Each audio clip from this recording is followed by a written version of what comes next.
Presidente da Comissão de Direito do Trabalho da Ordem dos Advogados do Brasil de Criciúma comenta a fim da medida provisória que amenizava alguns itens da reforma trabalhista. E ainda, Operação Lava Jato fez buscas nos gabinetes do deputado Eduardo Fonte e do senador Ciro Nogueira, ambos do Partido Progressista UPP. Prefeito Clésio Salvaro cumpre agenda em Brasília e tenta conquistar recursos para Criciúma. Primeira-dama do estado esteve na região entregando doações em nome da Fundação Nova Vida. Brasileiros que vão à Copa se preparam e estudam russo para fazer bonito. E ainda, tudo sobre o Tigre que na sexta encara o Coritiba no Paraná. As notícias de Criciúma e do sul de Santa Catarina você confere a partir de agora. No ar pela TV Primavera, Informe Região.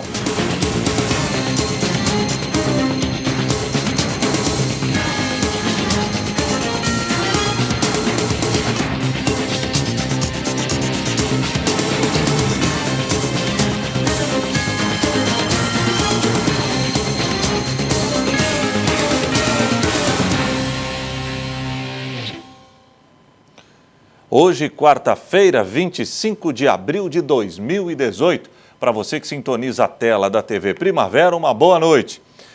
O presidente da Comissão de Direito do Trabalho da Ordem dos Advogados do Brasil de Criciúma comenta o fim da medida provisória que amenizava alguns itens da reforma trabalhista. Confira.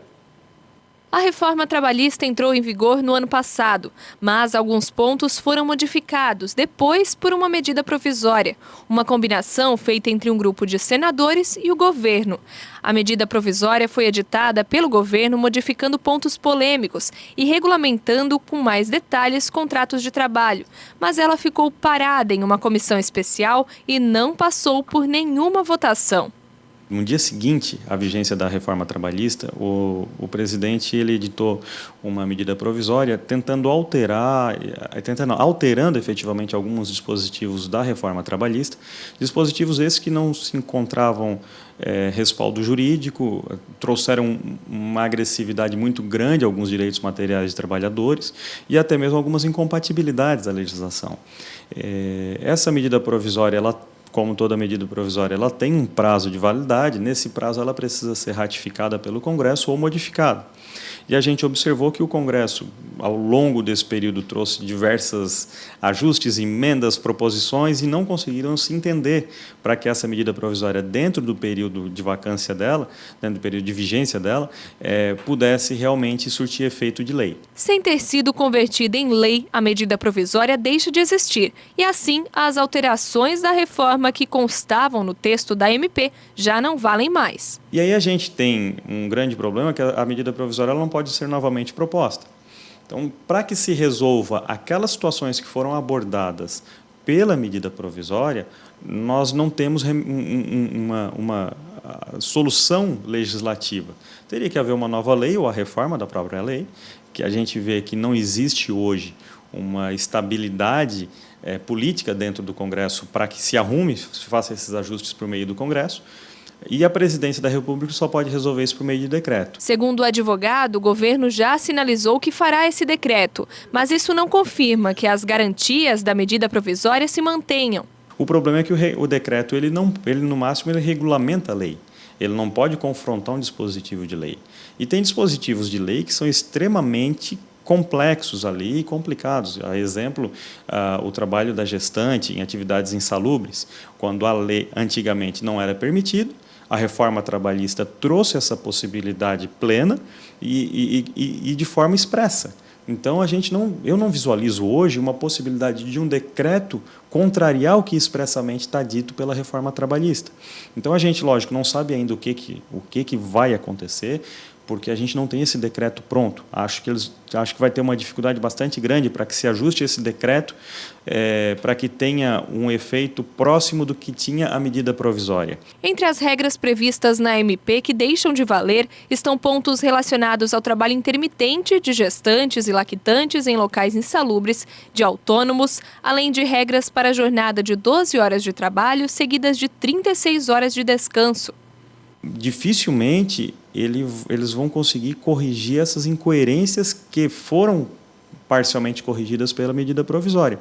E aí a gente tem como consequência disso uma insegurança jurídica atrás da outra, uma sucessão de, na minha leitura, equívocos e até irresponsabilidade, tanto na reforma trabalhista, que tramitou em menos de 60 dias, sem um profundo debate entre as cabeças pensantes e os atores da relação de trabalho, entidades sindicais, entidades que representam as atividades econômicas e tudo mais. Não houve efetivamente um debate que precedeu essa lei, né? E nem juristas de renome que poderiam construir essa situação, como foi feito, por exemplo, na reforma do Código de Processo Civil. Completando 6 meses da aplicação da reforma, o advogado avaliou em que a mudança refletiu. É que o número de demandas trabalhistas ele não reduziu, ele está muito próximo daquilo que se aplicou nos últimos anos. Agora, reduziu em muito o número de ações trabalhistas, né? Mas a gente tem que separar bem essa situação do número de ações trabalhistas do número de reclamatórios trabalhistas para serem ajuizados. O que tem acontecido? A gente tem visualizado que os advogados eles estão aguardando um pouco maior, uma segurança jurídica um pouco maior para poder fazer os encaminhamentos dos processos, até mesmo porque o TST ficou de editar uma instrução normativa ou algo desse tipo, à luz do que prevê a reforma trabalhista, né? E estão todos aí um pouco aguardando para ver o que o TST vai dizer ou não. E, lógico, ficou muito mais complexo para o trabalhador e para o advogado de empregado ajuizar uma ação trabalhista. De forma geral, ele fala em insegurança jurídica. Nós temos realmente um cenário em que se reduziu de uma forma muito drástica o número de ações ajuizadas, mas o que se visualiza é que a lesão ao direito ela persiste. O trabalhador continua buscando os advogados para buscar as orientações e, muitas vezes, para ajuizar as ações. Essas ações estão, de fato, represadas nos escritórios de advocacia. Uma hora ou outra, elas vão sair da represa, elas vão ser ajuizadas. Talvez, depois de uma estabilidade jurídica maior, um pouquinho maior de segurança, as peças se ajustarem durante essa situação. A Operação Lava Jato fez buscas nos gabinetes do deputado Eduardo Ponte e do senador Ciro Nogueira, ambos do Partido Progressista, OPP. A operação foi autorizada pelo ministro Edson Fachin. Segundo investigadores, a suspeita é de obstrução de justiça. O Partido Progressista controla hoje 3 ministérios do governo do presidente Michel Temer, além da Caixa Econômica Federal. O PP também virou a 2ª maior bancada da Câmara dos Deputados, atrás do PT e MDB. Os policiais federais chegaram cedo, por volta das 6 horas da manhã, alterando a rotina no Congresso Nacional. Foram cumpridos mandados de busca e apreensão nos gabinetes e também nos apartamentos funcionais em Brasília, Teresina e Recife, do deputado Eduardo da Fonte, do PP de Pernambuco, conhecido como Dudu da Fonte, e também do senador Ciro Nogueira, do PP do Piauí, que é presidente nacional da legenda. Tanto na Câmara quanto no Senado, uma parte do andar onde ficam os gabinetes dos parlamentares foi isolada, enquanto duraram as diligências, acompanhadas da Polícia Legislativa da Câmara. A PF também cumpriu mandado de prisão contra o ex-deputado do PROS de Roraima, Márcio Junqueira, que já foi do Progressistas. Ele está preso preventivamente em Brasília. O mandado foi autorizado pelo ministro Edson Fachin, relator dos processos da Lava Jato no Supremo Tribunal Federal. A operação foi deflagrada em conjunto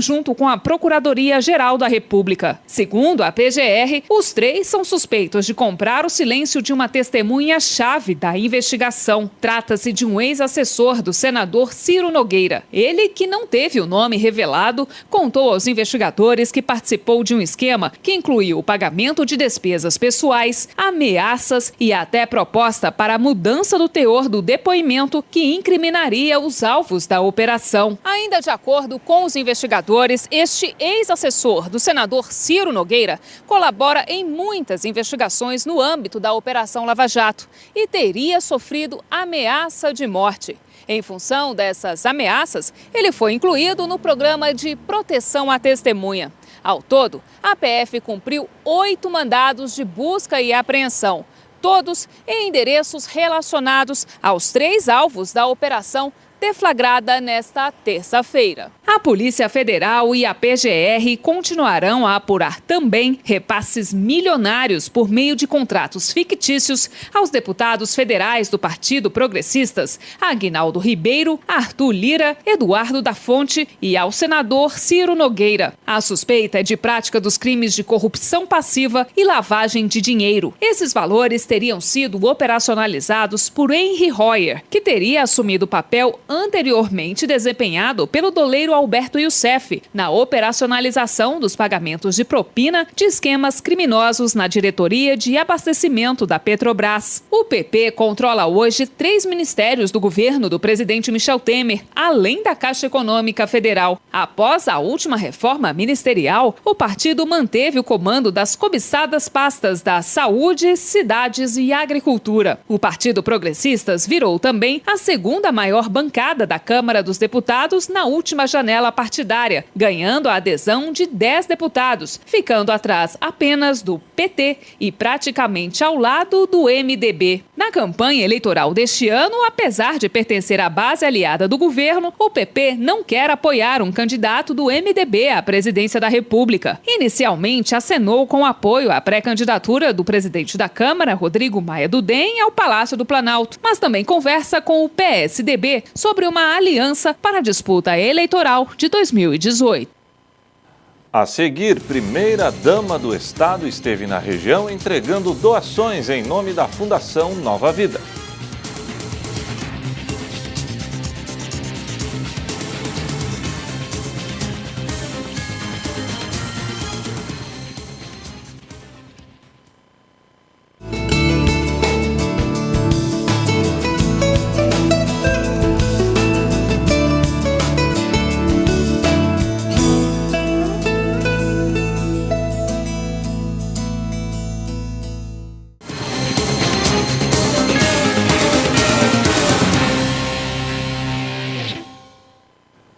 O prefeito Clésio Salvaro busca recursos para Criciúma em Brasília. No roteiro do chefe do Executivo criciumense está agendada uma série de visitas a ministros. O prefeito Clésio Salvaro se reuniu com o ministro da Saúde, Gilberto Ock, em Brasília.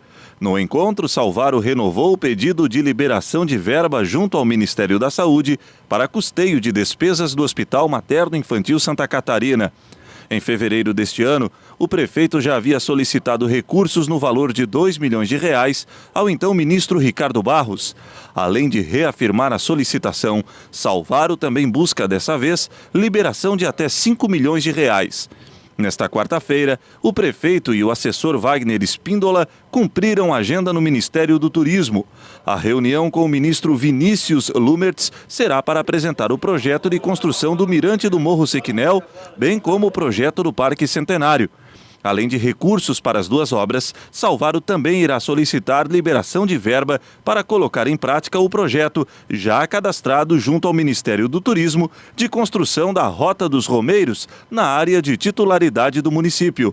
Ainda em Brasília, o chefe do Poder Executivo deve se reunir com o ministro das Cidades, Alexandre Baldi, para tratar do programa Avançar Cidades.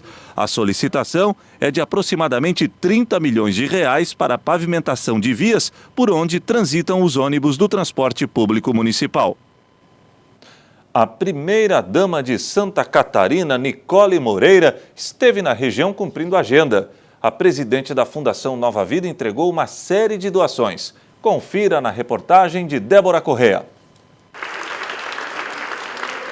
Nesta quarta-feira, doações da Fundação Nova Vida foram entregues em Criciúma e em Braço do Norte. Presidida pela primeira-dama do Estado, Nicole Torrete Moreira, a entidade entregou cadeiras de rodas, óculos de grau, kits de artesanato, máquinas de costura e outros itens que fazem parte dos projetos da Fundação.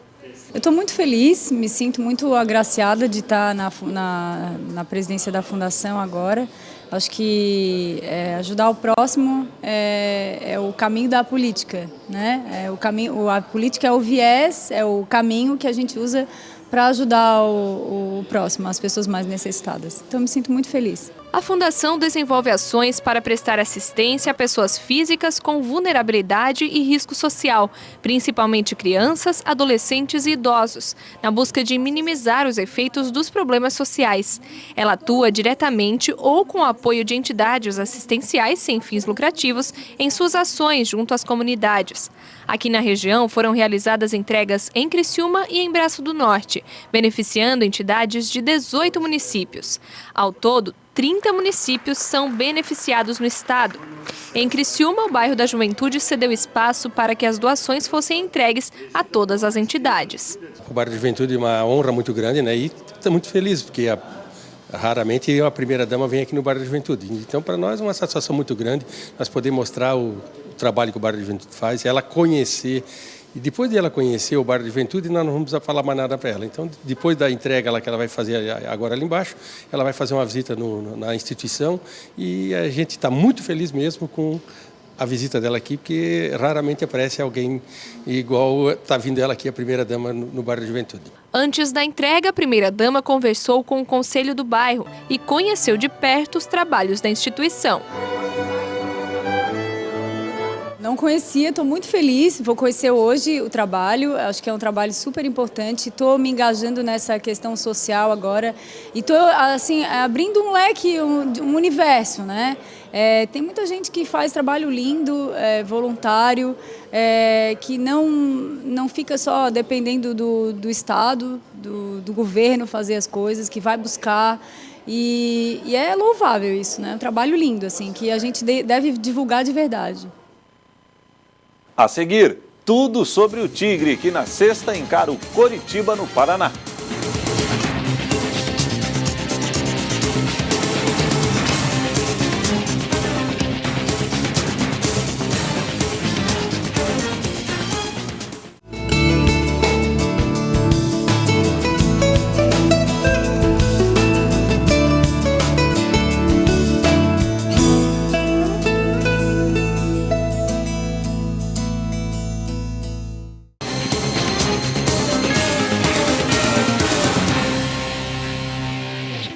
Faltam 52 dias para a Copa do Mundo na Rússia e muitos brasileiros estão na expectativa para acompanhar os jogos da seleção brasileira no país sede.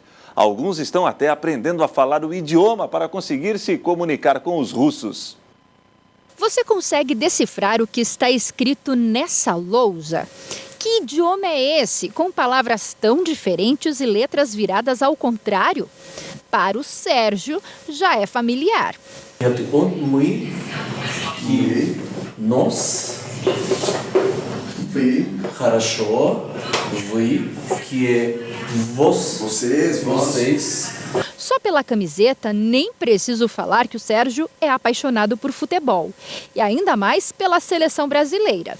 Ele voltou à sala de aula para estudar russo, porque é um dos torcedores que vai acompanhar os jogos da seleção bem de pertinho. O meu russo pode ajudar um pouco nessa compreensão. Eu estou aprendendo a ler placas, a saber me virar na rua, enfim, a comer, né, a pedir algum prato. Então, acho que vou sobreviver. O brasileiro também, de certa forma, tem bastante jogo de cintura.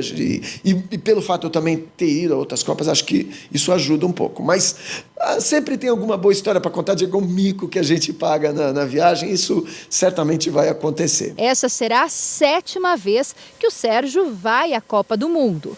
Desde a dos Estados Unidos, em 1994, ele não perde uma.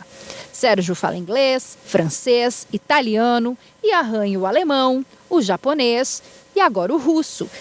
Todas essas línguas ele aprendeu para poder viajar para os países que sediaram as Copas do Mundo. Eu gosto muito de futebol. A minha primeira Copa pela televisão foi a Copa de 70, que o Brasil ganhou e deu um show. A partir dali eu sempre tive um sonho de um dia poder acompanhar isso de perto.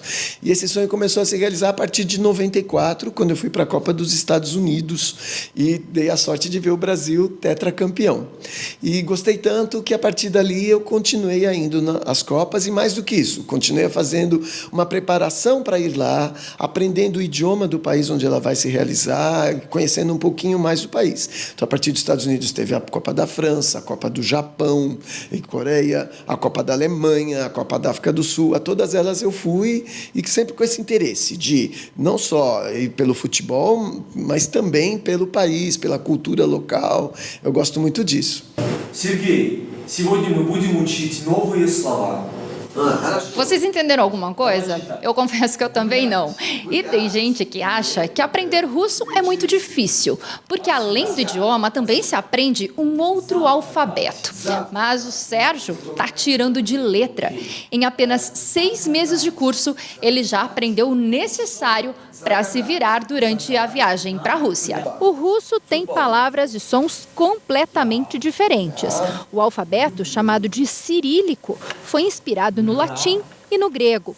Mas o professor garante que aprender a falar não é um bicho de 7 cabeças. Tem 2 tipos de alunos, que eles querem aprender a ler, escrever, gramática, tudo direitinho, e aqueles que não têm muito tempo, eu ensino frases prontas, para eles poderem ler as placas do metrô, das ruas, como se virar num restaurante, num hotel e tal. Então tem esse jeito, tudo direitinho, e tem esse jeito tudo alternativo, de ensinar as frases prontas e não se aprofundar na gramática. Nas agências de viagens, a venda de pacotes de turismo para a Rússia superaram as expectativas. Nessa aqui foram vendidos mais de 2.000 pacotes. Sobraram apenas 250 vagas, que em menos de 10 dias deverão esgotar. A maioria das pessoas, elas querem tudo, porque não tem conhecimento. Quer a passagem aérea, os hospitalidades, que são os camarotes, que incluem ingresso, serviço, alimentação durante o jogo, e também hotelaria, claro. Os amigos Ricardo e Williams vão num grupo de 40 pessoas. Viajar para a Rússia já era um desejo dos dois, mas não para agora. A Copa do Mundo fez com que eles mudassem os planos. A gente estava num grupo de 5 amigos que estavam decididos a irem. E aí, como eu trabalho em agência, isso estimulou a eu chamar mais pessoas para a Rússia, e o interesse foi bem grande, ao ponto de a gente estar indo em 40 pessoas. Estranho, diferente, mas legal, aliar uma cultura diferente ao futebol. E aí ele topou desses 2 anos o projeto, e no final do ano passado conseguimos concretizar o pacote, a viagem, a expectativa está muito alta. A Débora ama viajar e adora futebol. Ela vai unir essas 2 paixões: assistir à seleção brasileira e conhecer a Rússia. Bom, a expectativa de tentar apagar o trauma que a gente tem da Copa passada, conhecer a Rússia, né, que também é um sonho, e participar das festas, né, a torcida, sabe, fanfest, tudo isso é o que eu quero participar de tudo isso. Tomara que esses brasileiros que vão para a Rússia assistir a seleção brasileira em campo sejam mesmo pé quentes e levem sorte aos jogadores na conquista do Hexa. Período Brasília! Vai, Brasil! E o Tigre tem novo compromisso pelo Campeonato Brasileiro da Série B. Na sexta-feira, fora de casa, o Carvoeiro vai encarar o Coritiba. E para vencer a primeira na competição, não existe outra alternativa. O jeito é treinar forte. Sol forte, calor fora dos padrões para a época do ano, e os jogadores do Criciúma estão aí, ralando, trabalhando pesado no físico e no tático. Tudo para que o Carvoeiro deixe de uma vez por todas para trás a tal da má fase que em 2018, teimou em perseguir o tricolor. E a frase pode até parecer clichê, mas diante de um momento difícil, não tem jeito. O negócio é falar menos e trabalhar mais, e é exatamente isso que os jogadores do Criciúma estão fazendo, trabalhando forte para reverter a fase ruim deste início de campeonato brasileiro. Sexta-feira é a chance que o Tigre tem de vencer a primeira na competição, fora de casa, diante do Coritiba. E olha que o duelo será difícil. Os paranaenses têm um orçamento bem superior ao do tricolor. Justamente por isso, os investimentos para a Série B foram mais ousados. É bronca em cima de bronca para os comandados do técnico Argel. Não é que seja clichê, mas o trabalho que só a gente vai fazer a gente se aperfeiçoar, o trabalho que vai fazer a gente minimizar, estar acostumado a todas as situações. Então não tem outro caminho, por mais que você vai dar a volta, 200 voltas na pergunta, fazer 200, vai culminar na mesma situação, que é trabalhar. Então o que a gente tem procurado fazer, cara, infelizmente não veio a vitória que a gente está desejando tanto, que no início, se conseguir uma vitória como Fortaleza tem conseguido, isso ajuda na frente, mas espero que não faça falta e a gente consiga já, nesse jogo do Curitiba, a gente trazer os 3 pontos para dentro de casa. O zagueiro, um dos mais experientes do grupo, sabe que o torcedor está descontente neste início de campeonato. Porém, o defensor ainda acredita no elenco carvoeiro, que para ele vai brigar para subir. Cara, eu não sei que o resultado não é o que esperado para a gente. Mas não adianta você também ficar resmungando, reclamando, que ficar pior ainda. Aqui, qual o próximo que a gente tem? Curitiba? Todo respeito ao Curitiba, vamos para cima dele, colocar o nosso futebol para cima, porque a gente tem um objetivo e tem metas também a alcançar.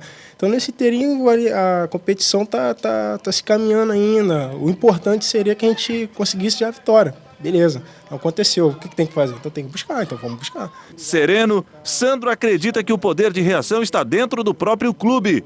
É hora de fechar o grupo e se unir em prol de um só objetivo.